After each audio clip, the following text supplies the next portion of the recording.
Bentakan itu adalah bentakan seorang suara perempuan, tapi nyaring dan kerasnya bukan olah-olah.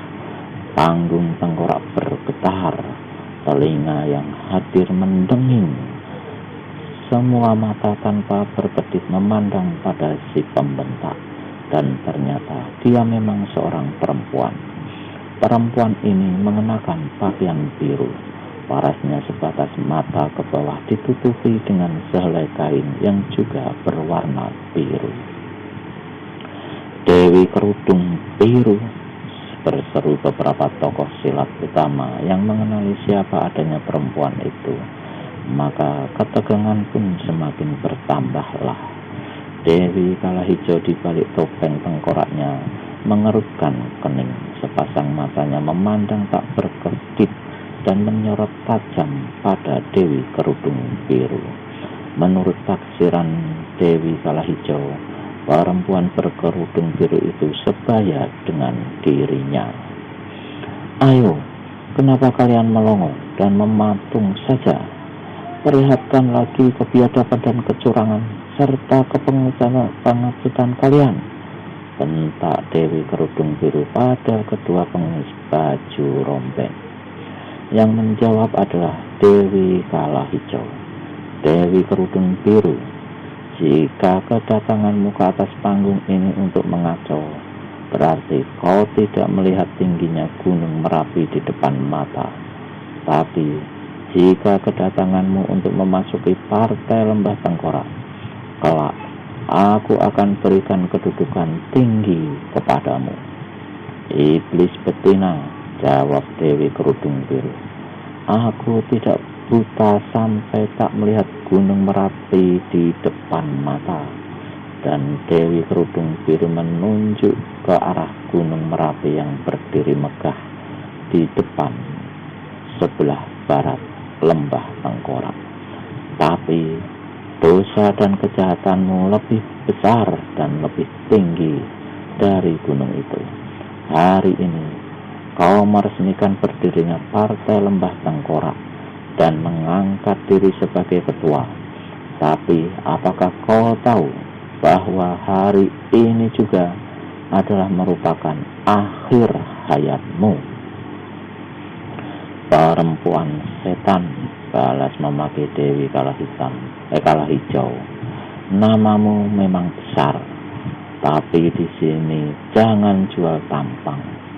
Pengemis baju rombeng, bunuh perempuan setan itu. Mendengar perintah itu, tak menunggu lebih lama, kedua pengemis baju rombeng kebutkan sapu hijau masing-masing. Ratusan jarum hitam beracun jahat menderu menyambar ke arah Dewi Kerudung Biru.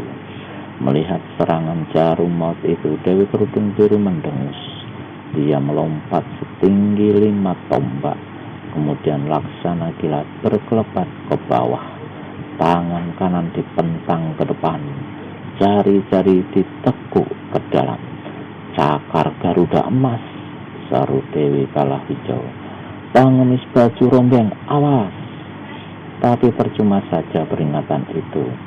Salah seorang dari dua pengemis baju rombeng menjerit. Mukanya mandi darah, hidung tanggal, kedua biji mata hancur luluh. Yang seorang lagi saking kecut dan terkejutnya sampai melompat mundur beberapa langkah. Sedang para hadirin diam-diam sangat memuji kelihayan Dewi Kerudung Biru. Terdengarlah bentakan nyaring. Pengemis baju rombeng yang ketiga cabut pedang dan kebutkan sapu hijaunya. Satu jurus dia berkelebat cepat menggempur lawan, namun tiada guna. Sekali Dewi Kerudung Biru gerakkan tangan kirinya, maka pengemis baju rombeng mencelat keluar panggung. Tulang lehernya patah. 4 serigala putih, seru Dewi Kalahijau. Cepat bikin perhitungan dengan bangsat itu. 4 bayangan putih berkelebat melompat ke atas panggung. Keempat manusia ini yang berjuluk empat serigala putih mengurung Dewi Kerudung Biru dari empat sudut panggung. Jadi kalian juga merupakan kaki tangan iblis Dajjal itu ya? Bagus, majulah cepat, ejek Dewi Kerudung Biru. 5 tahun malang melintang di daerah ini, tak satu jago pun yang berhasil merubuhkan kami. Katakan, cara mati yang bagaimana yang kau ingini perempuan hina? Cara mati yang begini, tolol, jawab Dewi Kerudung Biru. Bersamaan dengan itu, tubuhnya lenyap ke hadapan orang yang bicara tadi dan terdengarlah satu petikan hebat. Orang tadi kelihatan menutupi mukanya. Darah mengalir dari sela-sela jari. Sesaat kemudian tubuhnya pun tergelimpang di atas panggung tengkorak. 3 rekannya yang lain melolong tinggi persis seperti serigala yang kemudian dengan serentak menyerang Dewi Kerudung Biru. 5 jurus berlalu sangat cepat. Dewi Kerudung Biru membentak serta satu jeritan lagi terdengar. 1 orang lagi menggelimpang di lantai panggung. Rahang-rahang Dewi Kalahijau bergemeletakan. Mulutnya komat kamit seketika. Kemudian terdengarlah lengkingannya. 10 pemimpin cabang partai, majulah. Maka ke atas panggung 10 laki-laki berpakaian merah darah berlompat gesit. Sedetik kemudian 10 pedang merah bergulung-gulung. Angin 10 senjata itu laksana topan prahara dan kesemuanya menyerang satu sasaran, yaitu Dewi Kerudung Biru. Ditambah lagi tekanan-tekanan gencar yang dilancarkan 2 dari 4 serigala putih yang masih hidup. Karena ke-12 orang ini bukanlah berkepandaian rendah, maka 1 jurus saja Dewi Kerudung Biru pun terdesaklah. Tapi sang Dewi tiada kelihatan gugup atau kecut sedikitpun. Malahan dia berseru dengan nada mengejek kepada Dewi Kalahijau. Ketua Partai Lembah Tengkorak, kurasa masih kurang jumlahnya cecunguk-cecungukmu yang mengeroyokku. Jangan merocos juga betina Idian. Sebentar lagi kepalamu sampai ke kaki akan tercincang lumat. Keroyokan ke-12 orang itu memang luar biasa hebatnya. Namun Dewi Kerudung Biru benar-benar luar biasa pula tinggi ilmunya. Begitu kedua tangannya bergerak mengeluarkan jurus naga kepala 1000 mengamuk, maka 3 dari pengeroyok rubuh tanpa nyawa. Sesudah itu 2 orang lagi roboh terjungkal keluar panggung. Dengan geram, Dewi Kalahijau memerintahkan lagi 10 orang anggota partai yang berkepandaian tinggi untuk mengeroyok Dewi Kerudung Biru. Di lain pihak yang dikeroyok pun mengamuk dengan hebatnya. Jurus-jurus naga kepala 1000 mengamuk dan cakar Garuda emas menebar silih berganti. Meskipun demikian, jalannya pertempuran tetap tak seimbang. Dewi Kerudung Biru terdesak ke sudut panggung sebelah kanan. Ketua Partai Lembah Tengkorak, terdengar seruan dari bawah panggung. Kami 3 Brahmana dari Gunung Naga Jembangan tidak bisa tinggal diam. Pengeroyokan ini sudah sangat keterlaluan.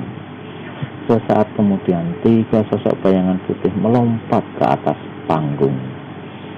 Dewi Kalahijau memutar kepalanya dengan cepat. Pandangannya tampak bengis. Brahmana-brahmana tidak tahu diri. Kalian mau turun tangan? Baik, tapi terima dulu hadiahku ini. Ketua Partai Lembah Tengkorak mengangkat tangan kanannya. Selarik besar sinar hijau menderu dahsyat. Pukulan kala hijau, seru Brahmana yang paling depan. Serentak dengan itu, dia bersama kedua kawannya melompat ke samping dan kebutkan lengan jubah masing-masing. Tapi terlambat. 20 ekor kala beracun telah menyusup dan menancap di muka serta dada mereka. Ketiganya terjungkal kembali ke bawah tanpa sempat menjejakkan satu kaki pun di lantai panggung yang terbuat dari tulang belulang dan tengkorak manusia itu. Siapa lagi yang hendak turun tangan membantu betina keparat itu? Silahkan naik ke atas panggung, seru Dewi Kala Hijau. Semua hati yang hadir tercekap dan tak satu pun yang kelihatan berani menerima tantangan itu. Sementara itu di sudut panggung sebelah kanan, Dewi Kerudung Biru semakin kepepet. Ketika lengan baju birunya robek besar disambar ujung pedang salah satu pengeroyok, maka naiklah luapan amarahnya ke kepala. Kedua tangan kiri kanan diangkat ke atas dan dipukulkan ke depan. Dua rangkum angin pukulan yang berwarna biru melabrak dari dua jurusan.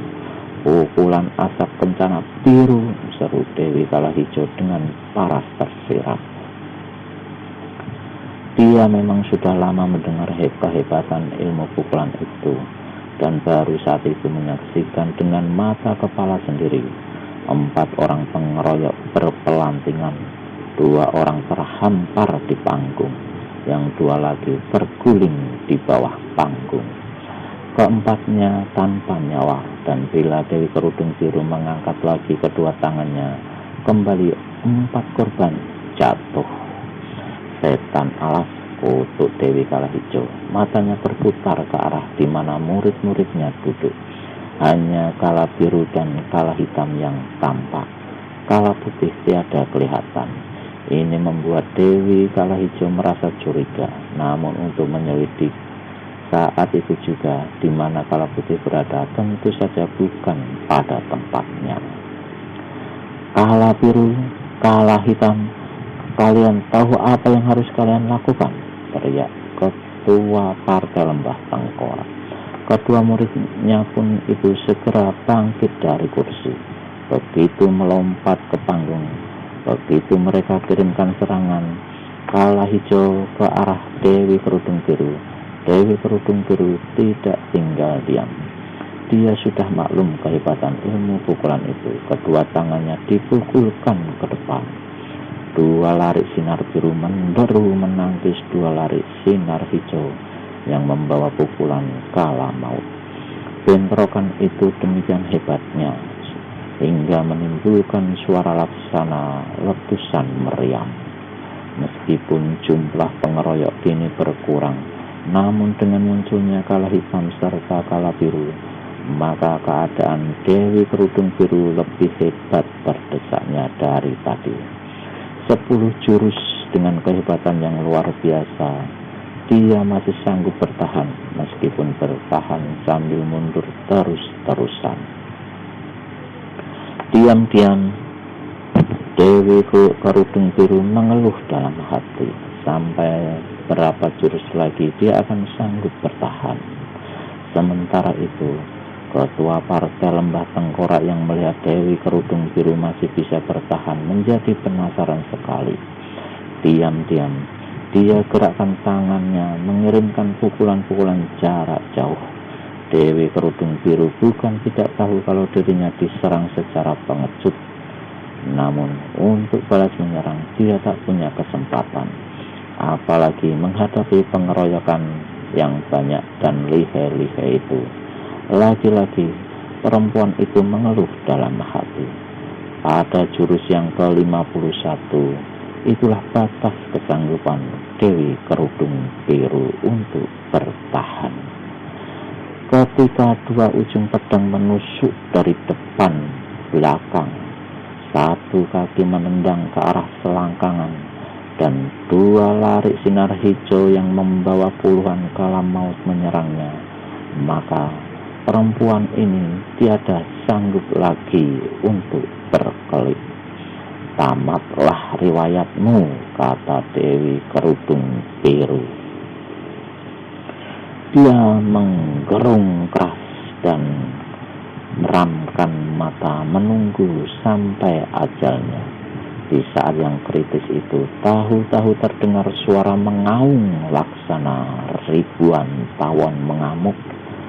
Satu sinar putih berkiblat panas dan memerihkan kulit, dan satu bentakan mengatasi ketegangan suasana.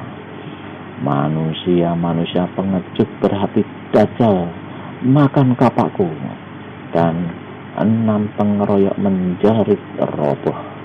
Kala hitam kalau tidak lekas-lekas melompat mundur, pasti akan terluka besar bagian dadanya. Ketika ketua partai Lembah Tengkorak melihat siapa adanya manusia yang muncul itu, terbeliaklah kedua matanya. Pemuda Sinting, bagaimana kau bisa lepas? Tanyanya garang. Si pemuda yang bukan lain daripada Pendekar 212 Wiro Sableng tertawa. Sekarang bukan saatnya untuk bertanya jawab. Kejahatanmu sudah kelewat batas. Dosamu sudah melampaui takaran. Karenanya mati adalah yang paling bagus buatmu. Dewi Kerudung Biru sendiri yang tadi pejamkan mata menunggu ajalnya dengan terheran-heran membuka matanya kembali. Begitu melihat dan mengenali pemuda yang di hadapannya, dia pun berseru gembira. Wiro! Pendekar 212 mengedipkan mata dan bersiul. Anggini, mari kita tumpas manusia-manusia iblis ini. Memang itu maksudku, ya. Terima kasih atas pertolonganmu tadi, jawab Anggini. Seluruh anggota partai, teriak ketua partai Lembah Tengkorak pula. Siapkan dirimu semuanya untuk melumat kedua biang racun pengacau ini.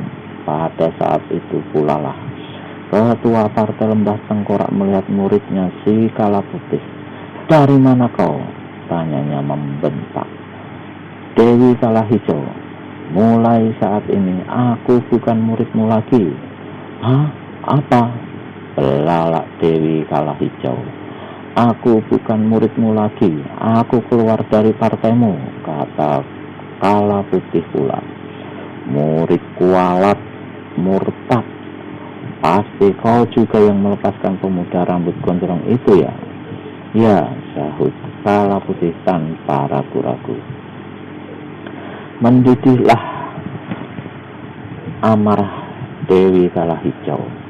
Kau boleh menjadi murid murtad, kau boleh keluar dari partai, tapi nyawamu juga mesti minggat dari tubuh. Ketua partai Lembah Tengkorak pukulkan kedua telapak tangan ke depan. Mulut menghembus, 2 larik sinar hijau dan 4 jalur asap hijau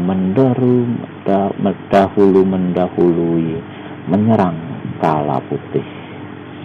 Karena gugup dan tak menduga gurunya akan turun tangan secepat itu, Kala Putih terlambat mengelak. Tak ampun lagi tubuhnya kena dilanda serangan Dewi Kala Hijau. Dia terguling sampai beberapa tombak dengan muka serta badan ditancapi kalajengking beracun. Dari mulutnya membuih darah kental. Menyaksikan kematian Kala Putih, gadis yang telah membebaskannya dari totokan dan kurungan Dewi Kala Hijau, maka Pendekar 212 naik hitam. Namun sebelum dia melompat ke hadapan Dewi Kala Hijau, puluhan anggota partai Lembah Tengkorak telah mengurung bersama Dewi Kerudung Biru.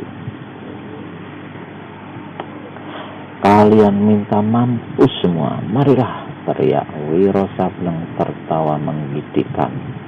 Pendekar ini memutar kapaknya dengan sebat dan berseru nyaring. Para tamu yang hadir di sini, inilah saat di mana kalian semua harus turun tangan untuk menghancurkan manusia-manusia pembawa malapetaka ini. Jika terlambat, kalian semua akan menjadi korban dan dunia persilatan akan hancur binasa. Mari kita sama-sama berebut pahala memenggal kepala Dewi Durjana, ketua Partai Lembah Tengkorak. Mendengar seruan yang bersemangat ini dan mengetahui pula siapa adanya Wiro Sableng, maka besarlah nyari mereka yang hadir. Serentak mereka mencabut senjata, serentak itu pula semuanya menyerang. Maka pertempuran yang dahsyat yang tak pernah terjadi dalam sejarah dunia persilatan sebelumnya, berkecamuklah ratusan senjata berkiblat mencari korban, dan suara berapinya senjata-senjata itu, suara bentakan-bentakan serta caci maki, suara gerung dan jerit kematian, serta keluh serangan mereka yang meregang nyawa menjadi satu, laksana hendak menjungkirkan, balikkan bumi dan langit, laksana mau kiamat. Dan mengatasi semua suara itu, maka terdengarlah dengungan kapak maut naga geni 212 yang dipegang oleh Wiro Sableng. Sambil berkelebat kian kemari menebar maut, pemuda itu tiada hentinya mengeluarkan suara siulan yang menusuk dan menyakitkan gendang-gendang telinga. Sekali-sekali bila dia mengeluarkan suara tertawa kekakakan, maka terdengarlah hati setiap lawan. Tergetarlah hati setiap lawan. Kurang dari sepeminuman teh berlalu, maka sudah bertebaran puluhan mayat. Jika ada seorang lain di luar pertempuran menyaksikan apa yang terjadi di Lembah Tengkorak saat itu, pastilah bulu kuduknya akan merinding. Apa yang disaksikannya itu adalah neraka dunia yang mengerikan. Setiap kapak maut naga geni 212 berkiblat dengan suara mengaung serta larikan sinar putihnya, maka terdengarlah pekik jerit kematian. Puluhan pengurung pendekar 212 laksana semak belukar yang ditabas, rambas berkelompok-kelompok. Mereka yang masih hidup dengan tercekak hati serta melelah nyalinya, tiada berani melakukan serangan dalam jarak dekat. Di lain bagian, Anggini serta tokoh-tokoh silat lainnya mengamuk pula, tiada terkirakan hebatnya. Setelah 30 jurus berlalu, sesudah mayat bertebaran hampir di seluruh tempat, sehingga kemanapun kaki dilangkahkan pastilah menginjak sosok mayat. Jumlah anggota Partai Lembah Tengkorak yang masih bertempur di bawah pimpinan Dewi Kala Hijau dan Kala Hitam serta Kala Biru setiap saat semakin berkurang. Akhirnya, ketika jumlah mereka hanya tersisa 30 orang saja, mereka segera maklum bahwa mereka tak akan sanggup bertahan lebih lama, meskipun ketua mereka dan kedua orang muridnya yang berilmu tinggi saat itu masih hidup. Maka mereka pun saling memberi isyarat. Tepat pada jurus yang ke-32, lebih dari 20 anggota Partai Lembah Tengkorak segera ambil langkah 1000, lari ke jurusan Parit sebelah timur, di mana terletak jembatan gantung. Beramai-ramai mereka mengangkat dan memasang jembatan itu. Melihat ini, Dewi Kala Hijau kemarahannya tiada terkirakan. "Setan-setan alas, kembali!" teriaknya memerintah. Tapi mana orang-orang itu mau kembali, malah mereka lebih mempercepat pemasangan jembatan gantung tulang belulang. "Anggota-anggota partai macam kalian lebih bagus dikirim ke neraka," ujar Dewi Kala Hijau. Tangan kanannya menghantam ke depan. Puluhan kala jengking maut melesat, dan di depan sana 9 anggota partai yang tengah mengangkat jembatan gantung menjerit roboh tanpa nyawa. Dewi Kala Hijau angkat lagi tangannya ke kanannya. Namun sebelum tangan itu dipukulkan ke depan, Satu angin deras dan satu sebatang sinar putih menyilaukan yang disertai suara mengaum menderu di depan hidungnya. Dewi Kalahijo tersurut 5 tombak. Ketika dia memandang ke depan, maka pendekar 212 berdiri di hadapannya dengan melintangkan kapak naga geni 212 di depan dada. Perempuan itu telah menyaksikan sendiri kehebatan dan ketinggian ilmu si pemuda. Berdiri berhadapan-hadapan demikian rupa, tergetarlah hatinya.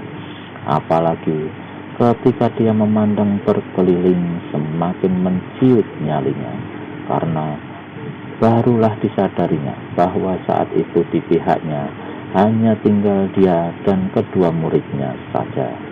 Yang lain-lain ketika mendengar 212 melompat menghalangi serangannya tadi telah melarikan diri pula, bergabung dengan anggota-anggota partai di sekitar jembatan gantung, yang membuat ketua partai Lembah Tengkorak itu semakin menciut nyalinya ialah karena di sekitar panggung telah dikurung oleh kira-kira 30 tokoh silat yang sebelumnya menjadi tamunya dalam peresmian berdirinya partainya. Dewi Kalahijo, padamu ku berikan sedikit waktu untuk bertobat sebelum nyawamu masuk ke pintu neraka, kata pendekar 212. Meski tahu kalau dirinya sudah kepepet, namun Dewi Kalahijo tetap menunjukkan kegarangan dan keberingasannya. Pemuda sinting, sekalipun kau punya 10 kepala, 20 tangan, jangan kira kau bakal bisa mengalahkanku. Aku juga memberikan kesempatan padamu untuk berlutut dan minta ampun. Pendekar 212 tertawa bergelak. Tiba-tiba ketua partai Lembah Tengkorak membentak memerintahkan pada kedua muridnya. Hitam, biru, ambil nyawa anjing keparat ini. Dua suitan nyaring merobek langit. Kala biru dan kala hitam melompat. Namun di tengah jalan serangan keduanya dipapasi oleh satu gelombang angin biru yang dahsyat. Akulah lawan kalian, seru si penimbul angin yang bukan lain adalah Dewi Kerudung Biru. Kedua murid ketua partai Lembah Tengkorak memutar tubuh dan mengirimkan serangan kala jengking hijau dengan serentak. Dewi Kerudung Biru melompat 4 tombak ke udara, kemudian lancarkan serangan balasan. Kala hitam dan kala biru cepat berpencar ke samping, lalu menyerang lagi lebih ganas dari tadi. Sekejap saja ketiganya kemudian terlibat dalam jurus demi jurus yang berlalu sangat cepat. Sementara itu di bawah penyaksian puluhan pasang mata, Dewi Kalahijo telah pula mendahului menyerang pendekar 212. Pertempuran hebat berkecamuk, mula-mula di atas panggung, kemudian diteruskan ke bawah panggung. Meski memiliki tenaga dalam yang tinggi, ilmu mengentengi tubuh yang lihai, serta ilmu Kalahijo yang dahsyat, namun berhadapan dengan pendekar 212 yang memegang kapak naga geni, ketua partai Lembah Tengkorak tiada sanggup bertahan lama. Berkali-kali hampir tiada putus-putusnya perempuan itu melancarkan serangan Kalahijo serta hembusan 4 jalur asap kematian kepada lawannya. Tapi jangankan berhasil, bahkan serangan-serangan itu semuanya buyar, musnah, dilanda angin kapak naga geni 212. Nyali Dewi Kalahijo benar-benar lumer ketika telinganya mendengar suara jerit kematian muridnya si Kala Hitam di tangan Dewi Kerudung Biru. Kala biru, kata ketua partai Lembah Tengkorak itu dengan ilmu menyusupkan suara. Agaknya kali ini kita terpaksa mengaku kalah dan melarikan diri. Cepat, tarik jembatan gantung. lemparkan ke tengah parit. Kala Biru, satu-satunya murid Dewi Kala Hijau yang masih hidup, yang mengerti maksud gurunya itu, segera berkelebat dan kirimkan serangan dahsyat kepada Dewi Kerudung Biru. Begitu lawannya mengelak, maka Kala Biru melompat ke arah jembatan gantung. Di sekitar jembatan gantung ini, dia merobohkan beberapa tokoh silat yang memburunya dan berhasil melemparkan jembatan gantung ke tengah parit. Namun, sebelum dia sempat melompat ke atas jembatan gantung yang mengapung di tengah parit berair racun itu, Dewi Kerudung Biru sudah berkelebat dari samping. Karena dia hanya memusatkan diri untuk melarikan diri, Kala Biru tidak sempat lagi melihat datangnya satu rangkum asap biru dari samping. Dia memalingkan kepala sedikit sewaktu merasakan tubuhnya sebelah samping kiri mendadak panas. Kemudian, wush, Kala Biru terpekik. Tubuhnya tersapu pukulan asap kencana biru yang dilancarkan Dewi Kerudung Biru. Tak ampun lagi, tubuhnya mencelap dan masuk ke dalam parit yang airnya mengandung racun yang sangat jahat. Kala Biru megap-megap. Sebentar kemudian nyawanya putus, maka tubuhnya perlahan-lahan tenggelam ke dasar parit. Sementara itu, meski sudah terdesak hebat, namun Dewi Kala Hijau coba bertahan mati-matian, terutama pada detik-detik di mana dia mencari kesempatan untuk melarikan diri. Tiba-tiba perempuan ini melompat sampai setinggi 7 tombak. Sambil hantamkan kedua telapak tangannya ke depan, dia berjungkir balik dengan cepat, tepat di atas kepala pendekar 21 dia. Dia menghembuskan 4 jalur asap kematian menderu ke arah si pemuda. Sekali lagi Dewi Kala Hijau berjungkir balik di udara, kemudian tubuhnya laksana terbang melayang ke atas jembatan gantung. Tapi perempuan iblis ini berteriak kaget karena sedetik lagi kakinya akan menjejak jembatan dari tulang belulang manusia itu. Tiba-tiba satu larik sinar putih yang menyilaukan menderu di bawah kakinya, dan hancur leburlah jembatan gantung itu. Air parit yang beracun muncrat menyirami kedua kakinya. Racun yang jahat dalam air itu segera merambas kaki celana panjangnya, terus menembus kulit kedua kaki dan masuk ke dalam daging, kemudian menyusup dalam aliran darah. Perempuan ini mencoba mencapai salah satu pecahan jembatan, tapi kedua kakinya saat itu sudah lumpuh karena racun air parit telah menghancurkan urat-urat darah di kedua kaki itu. Dewi Kala Hijau menjerit ngeri. Tubuhnya amblas sebatas pinggang, kedua tangannya menggelepar-gelepar, tapi gerakannya ini hanya menambah cepat tenggelam badannya saja. Tolong, tolong, teriak perempuan itu. Pendekar 212 yang tangan kanannya masih memutih dan kuku-kuku jarinya masih berkilau oleh ajian ilmu pukulan sinar matahari yang tadi dilepaskannya menyerang dan menghancurkan jembatan gantung, melangkah ke tepi parit. Dia tertawa gelak-gelak. Perempuan iblis, coba perlihatkan kehebatanmu saat ini, ejeknya. Jahanam, maki Dewi Kala Hijau. Masih juga dia bisa memati.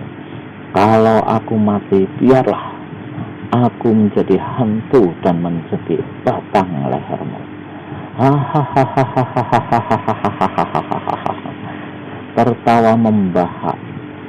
Wiro tertawa membahak. kau memang sudah punya tampang untuk jadi hantu, biarlah ku percepat kematianmu, agar bisa lekas-lekas terlaksana harapanmu itu. Habis berkata demikian, Wiro Sableng sapukan kapak naga geni 212-nya. Wut! Air parit muncrat sampai 3 tombak. Sebaliknya, keseluruhan tubuh Dewi Kalahijo laksana ditindih batu besar, tenggelam ke dasar parit, menyusul muridnya si Kalabiru. Tamatlah riwayat Dewi Kalahijo atau ketua partai Lembah Tengkorak yang ganas itu. Partai Lembah Tengkorak sendiri turut terkubur bersama kematian Dewi Kalahijo. Tokoh-tokoh silat segera berkumpul dan menjurah hormat kepada Pendekar 212 dan Dewi Kerudung Biru. Sedang bekas anggota-anggota Partai Lembah Tengkorak yang masih hidup, yang hanya beberapa orang saja lagi membuang senjata mereka dan berlutut minta ampun. Kami akan ampunkan jiwa kalian, kata Wiro Sableng sambil garuk-garuk kepala, tapi dengan syarat agar kalian kembali ke jalan yang benar. Jika kelak kami menemui kalian berbuat kejahatan lagi, jangan harap dapat pengampunan. Bekas anggota partai itu menjura dan mengucapkan terima kasih. Salah seorang dari tokoh silat maju ke hadapan Dewi Kerudung Biru dan Pendekar 212 lalu berkata, nama besar Pendekar 212 dan Dewi Kerudung Biru ternyata benar-benar membuat kami kagum dan terbuka mata. Kalau tidak ada kalian, pastilah dunia persilatan akan mengalami bencana. Dan kau terlalu memuji. Jika tidak, kalian yang membantu beramai-ramai, mana kami berdua sanggup menghancurkan manusia iblis itu, kata Wiro Sableng memotong dan merendah. Untuk selanjutnya kami mohon petunjuk kalian berdua, berkata lagi si tokoh silat itu. Wiro Sableng mengangkat bahu lalu berpaling pada Anggini atau Dewi Kerudung Biru. Maka berkatalah perempuan ini, tak ada petunjuk yang lebih bagus daripada pernyataan yang sama kita saksikan saat ini, yaitu bahwa betapapun hebat serta tingginya ilmu kejahatan itu, namun pada waktu yang sudah ditentukan Tuhan, kelak akan dihancurkan oleh kebenaran. Kemudian peristiwa ini juga memberi petunjuk pada kita bahwa kita yang satu aliran ini bersatu dan saling bantu. Maka bagaimanapun kekuatan kejahatan dan kedurjanaan itu pasti akan sanggup kita hancurkan. Si tokoh silat mengangguk-anggukkan kepalanya. Sekarang, ujar Wiro Sableng pula, mari kita tinggalkan tempat terkutuk ini. Semua orang menyetujui. Tapi bagaimana kita bisa menyeberangi parit yang dalam dan sangat lebar itu? Menyeletuk seseorang. Kenapa jadi orang tolol? Tugas Pendekar 212. Kalian lihat panggung besar itu. Ayo, kita gotong rame-rame, kita jadikan rakit penyeberang. Maka beramai-ramai orang-orang itu pun menggotong panggung besar yang terbuat dari tulang belulang manusia dan membawanya ke tepi parit. Mayat-mayat di atasnya dibersihkan lebih dahulu. Kemudian dengan mempergunakan panggung itu sebagai rakit, mereka segera meninggalkan tempat terkutuk.